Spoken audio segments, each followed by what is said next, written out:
Hey there, and welcome to my YouTube channel. I am so excited that you're here. Every single time you see me, I'm always going to be helping you overcome obstacles, create healthy habits, or grow to accomplish your goals and build the life you've been dreaming of. And yes, you can have it. And yes, you do deserve it. Today, I'm going to actually be talking about a obstacle that many of us face, which is feeling emotionally triggered. And I have to tell you that this is a topic that is hot. And as a coach, I hear this literally all the time. And usually what I hear people say is what's wrong with me?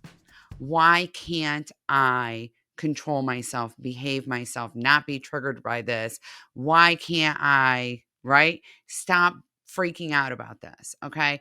And there's a lot of stuff that's going on here and a lot of stuff that's layered in here. But I really want to make sure that you know, as you're watching this, that I am not a therapist. And if your issues are actually trauma related triggers, that is something that is going to be benefited by therapy. Meaning, if you have PTSD or complex PTSD, which I, by the way, do, it can be really helpful to get therapy specializing in trauma. Okay. And things like EMDR can go a really long way to helping you deal with the trauma. Now, what I'm generally talking about is not necessarily trauma related stuff, maybe some stuff that's related to some complex PTSD, like you grew up in this environment and now you're carrying this forward.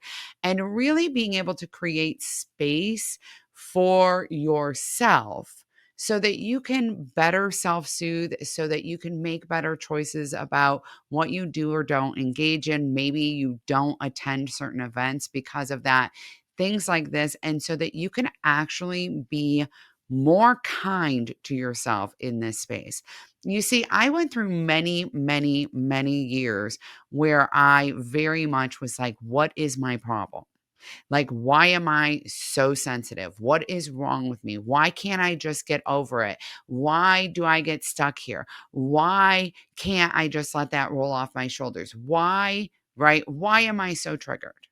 And when I'm triggered, it generally looks like crying, right? I am very, very upset. A lot of times I completely withdraw and isolate myself, things of that nature. And so I was really finding like, what is going on with me? Right? What is going on? Why can't I seem to emotionally control myself in these situations? And obviously, that means something is really wrong with me. Right. And in reality, and by the way, as a side note, if you've ever been in a relationship with a narcissist or other types of personality disorders, you probably have had the experience where you have been upset by something or triggered by something, even something wholly that anybody would be upset about, and been told that you're oversensitive or what's your problem or why can't you get over it? And realizing that this message came from somewhere else can be really, really helpful. Um, and so I really had to think about how can I, when I am triggered or when I am experiencing this, how can I keep myself from being my own abuser? Oh, and I know some of you really probably have never framed it that way, but the dialogue that is happening internally is incredibly abusive, right? And so, really understanding my triggers and really recognizing, validating, right? And nurturing myself. Okay. In some ways, you could even say reparenting myself through some of these things has really, really impacted my ability to address these triggers and to actually, in a lot of cases, really dial them back, really be able to feel empowered.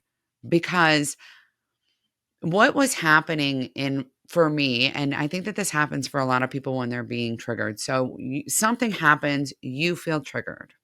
You become your own worst abuser. So you start punishing yourself and abusing yourself for being triggered, right?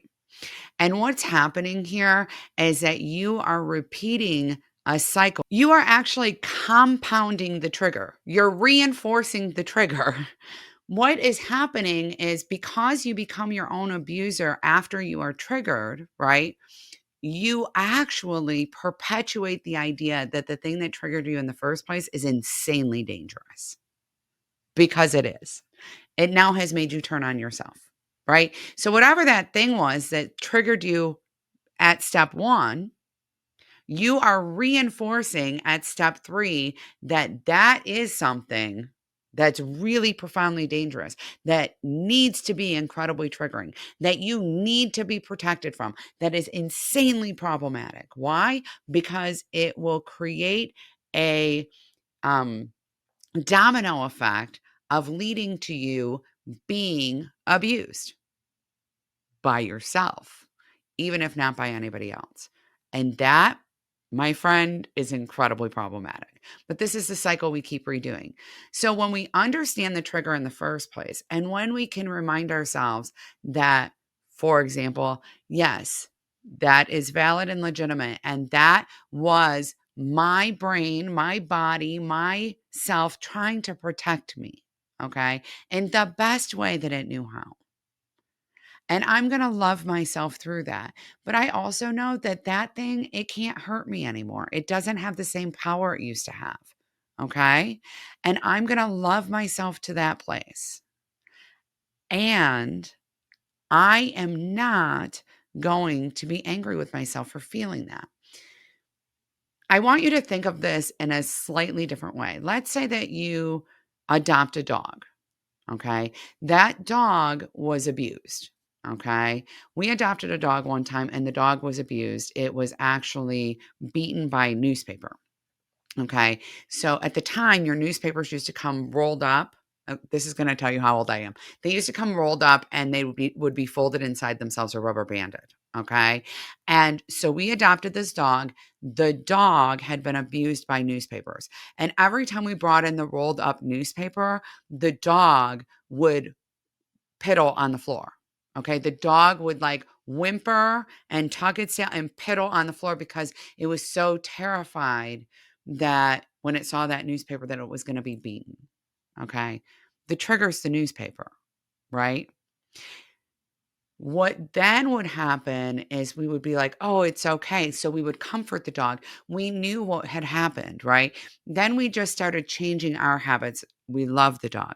So instead of bringing the newspaper in rolled up, when we opened the door to grab the newspaper, we would open it. We'd take the rubber band off and open it so it was flat before we brought it in the house. Okay? What would have happened if when we brought the newspaper in, it's all rolled up, the dog tucks its tail and cries and piddles on the floor? What would have happened if we'd have hit the dog with the newspaper at that point? We would reinforce the idea that the newspaper is dangerous, right? We tried all the things. We tried to let the dog sniff the newspaper. We tried, and I'm telling you, whatever had happened to this dog, it could not tolerate the newspaper being rolled, right? And as the dog lived with us for longer, it became less and less afraid of us. And obviously, this became less and less of an issue as the dog felt safer. Here's what's happening when you're triggered, okay? And then you respond to the trigger, and then you abuse yourself for responding to the trigger. That would be like us smacking the dog with the newspaper because it piddled on the floor. That's not going to make the dog less afraid of the newspaper, y'all. Okay.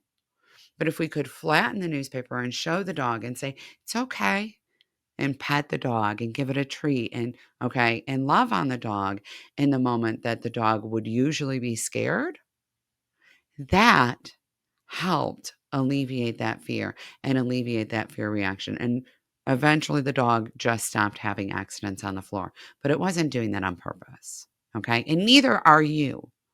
Neither are you when something is said or something happens in your presence that is triggering, okay, to you. It does not matter if anybody else understands it or not. What matters is that you take a moment and go, huh, I wonder why that is happening. What could I do for myself? Or what could the people around me who love me do to help me feel comforted in this space and safe in this space? Okay. Because here's what I'm going to tell you. You were not born with triggers. Okay. You were not born with whatever it is that's causing this. So I talk a lot about feeling parentified when I was young and feeling really afraid that I wasn't enough or I wasn't worthy and feeling really triggered by feedback, right? Whether even if it's well meaning feedback or criticism, because I have that innate fear that if I am not pleasing to everyone, that they will not care for me, that they will reject me or abandon me. And being rejected or abandoned as a child, by the way, means that you die. Okay. Children are not capable of caring for themselves. So if you are rejected or abandoned as a child, your brain processes that as you will surely die. Okay. Being Not being loved, nurtured, or cared for as a child is certain death. Now, obviously, we have safety precautions in place to prevent this from being the case in the 21st century, but your brain has not caught up to the 21st century. So it's like this is life threatening. All right. So my fear that I would be rejected and not cared for is very real. Okay. But now I'm an adult and I actually can take care of myself. I actually can love and nurture myself. I actually can make sure that I get fed and sheltered. Okay. I can do those things. So it's not really as dangerous as it once was. That doesn't mean that it's stupid or that I'm bad or what's wrong with you that I'm responding this way. Of course, I'm responding this way. That was a very unsafe thing for me. Okay. It was a very unsafe experience for me at a time when I was very, very vulnerable. Okay. But now I am safe, right? Now I'm safe. And acknowledging that and moving to a place where I can say, and that's not fair.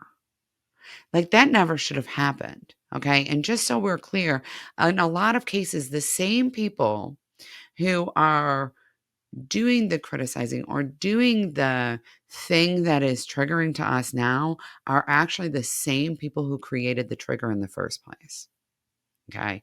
In my case, it's a lot of times similar people or similar situations, okay, that are creating the trigger in the first place. However, when I got married, I say this all the time. I married my best friend and my soulmate, and he absolutely adores me. Okay. He thinks I hung the sun and the moon, and I could do a video about this that would probably blow your mind. But he is a wonderful husband and father. Okay. Has never given me any reason to think that he would ever withhold from me in any way. Okay. Never. But when we got married, I was very, very busy proving that I was enough, that I was worthy, that I was indispensable. I would not ask him for help with anything. I ran our house like it was spot on. Okay. House is clean all the time. Kids are cared for, ideally based on every book on the planet, right? Um, the meals are hot and on the table and, almost gourmet level meals, right? And healthy to boot. And I managed and maintained this. Okay. I was never a bother because I was so afraid that if I had a need, he would reject me. And the first time that he said anything that was even slightly negative feedback, right? Even something as simple as, I just don't like this meal, was devastating for me. Devastating. And I was exhausted and burnt out and resentful. Okay. I know I have a lot of working moms who watch my content and who 100% can relate to this. I know I have a lot of people who have experienced these situations and who can relate for this, who are overdoers, who don't feel like they're good enough, who struggle and who are perfectionists and people pleasers. And they're like, I'm showing up all the way. And you're like just lit up as soon as something comes your way. And it's because you already doubt your own worth. And feeling that way is really dangerous, right? It is really dangerous as a child. And what you need to do is be able to go back and go, that was never fair to me. That was actually about them. That was about them having their own triggers. That was about their own upbringing. That was about their own sense of value or worth. Okay? It was about them. It wasn't about me. And when I figured out that a lot of my existence, a lot of the expectation on me as a even a newborn infant was that I existed for the purpose of loving and validating my parents. That's not fair.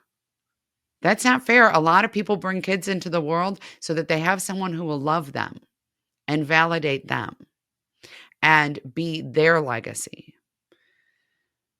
Yeah, that's not fair. Okay. And it leads to a lot of this stuff that I'm talking about right now. And this might be hitting really close to home for some of y'all. And so when you withhold your love and you become your own self abuser, why are you so sensitive? What's wrong with you? Why can't you get over it? You reinforce the first trigger. What do we do instead? When we're triggered, okay, we give ourselves what we need.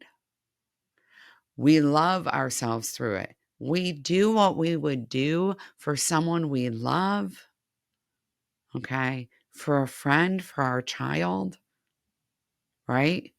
We give ourselves that. We say, I wonder what's going on for you here. You're safe. You are loved. It's reasonable that that freaked you out. That really was scary for you. But you don't have to be scared anymore because I've got you. I'm going to take care of you. I'm going to create the boundaries that you need for you to be safe.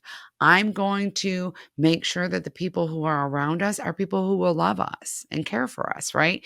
So we really want to take the time to nurture ourselves well in those moments. All right. You're going to hear me say it a million times. A million times. Let's stop beating ourselves up. Let's stop being our own abusers, whether it's because we're triggered or because we're unmotivated or because we procrastinate. Let's stop being our own worst enemies. It's time.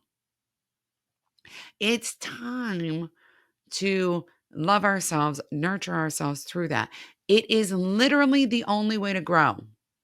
The only way to grow is not to experience all of these troubles and issues and problems, okay? And to have all this pain and to press it down or bury it down there or to beat ourselves up and go, what's wrong with you? Why did you do?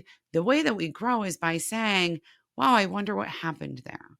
How can I grow? How can I love myself through that? Okay? How can I love myself through that? That matters. That matters. And it especially matters when we are feeling triggered. Okay. Take that moment for you. Love yourself through it. I promise you, it will actually dramatically change us. If you're a person who's like, I'd like to be less triggered, I'd like to be less emotionally reactive. Okay. This is actually how you do that. And I'm going to say this. It's worth a shot because how's it been working for you so far? How has it worked for you to say, what's wrong with you? Why can't you be less reactive? Why can't you have more self-control? How is that working for you? Just asking, because I doubt it is. And long term, it will never work. This is the way.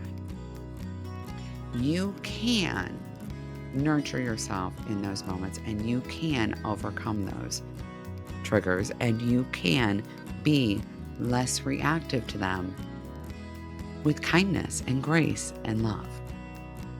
That's just the truth. Okay, you are absolutely amazing and you deserve to live the life you've been dreaming about. I am so incredibly happy you're here. Make sure that you subscribe so you don't miss a single thing. Bye, everyone.